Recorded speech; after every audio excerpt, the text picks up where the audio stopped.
the one hear his voice. आप सबको जय मसीह की। इस सुबह के समय हम एक वचन अध्ययन करेंगे जो नीति वचन के 11वें अध्याय के 24वें वचन से है। ऐसे हैं जो चित्रा देते हैं तो भी उनकी बढ़ती ही होती है, और ऐसे भी हैं जो यथार्थ से कम देते हैं और इससे उनकी घटी ही होती है। इज़राइल देश में पाए जाने वाला गलीली सागर और मृत्यु सागर एक दूसरे से बेहद अलग है। गलीलिया के सागर के अंदर जैसे पानी आता है, बिल्कुल वैसे ही वहां से पानी बाहर भी जाता है। इसी कारण उसके अंदर कई जीव जंतु मौजूद हैं, कई मछलियां हैं और कई तरीके के पौधे भी उसमें मौजूद हैं। योर्दान नदी का पानी जहां जाकर समाप्त होता है वही जगह है मृत्यु सागर। मृत्यु सागर के अंदर जो पानी आता है वो वहां से बाहर नहीं जाता, वहीं पर रुक जाता है। ऐसे ठहरे हुए मृत्यु सागर के पानी में कोई भी जीव जंतु नहीं रह सकता। मृत्यु सागर के अंदर ना कोई जीव जंतु है, ना कोई मछलियां हैं और ना कोई पौधे मौजूद हैं। क्योंकि गलीलिया के सागर में से पानी बहकर बाहर निकलता है, यही कारण है कि वो कई जीव जंतुओं को जीवन देता है। लेकिन मृत्यु सागर का पानी एक ही जगह पर ठहरा हुआ है, यही कारण है कि कोई भी जीव जंतु उसमें जीवित नहीं रह सकते।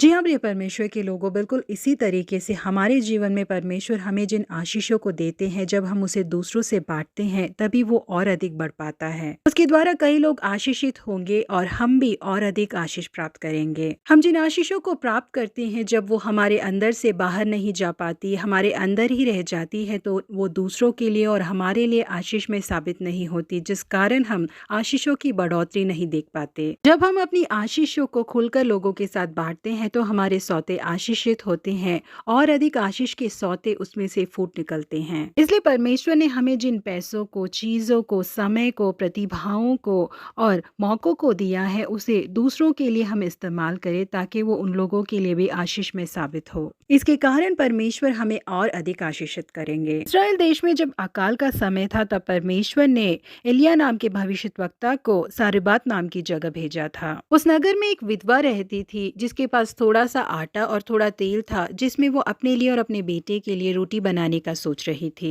उसके बाद इस्तेमाल करने के लिए उसके पास आटा या तेल मौजूद नहीं था। जब परमेश्वर के दास एलिया ने उससे उसके लिए एक रोटी बनाने के लिए कहा तो वो उसके पास जो मौजूद था वो उसे उसके साथ बांटना नहीं चाहती थी। लेकिन जैसे ही उसे पता चला कि ये शब्द परमेश्वर की ओर से है तो वो पहले गई और परमेश्वर के दास के लिए रोटी बनाकर लाकर उसे दिया। उसने जैसे ही वो रोटी लाकर उन्हें दी, उसके परिवार में आशीष की शुरुआत होने लगी। अकाल के समाप्त होने तक उसके घर का तेल या आटा समाप्त ही नहीं हुआ, वो और अधिक उमड़ता ही रहा। जी हाँ प्रिय परमेश्वर के लोगों, हमारे आशीष प्राप्त करने का एक ही रास्ता है कि हम दूसरों को दिल खोल कर दे। इसलिए पवित्र शास्त्र कहता है कि परमेश्वर हर्ष से देने वाले से प्रेम रखता है। इसलिए आज के बाद हम भी अपनी आशीषों को दूसरों के साथ बांटना सीखें, तभी हमारे आशीष के सौते आशीषमय हो पाएंगे। प्रभु आप सबको आशीषित करे। Have a blessed day.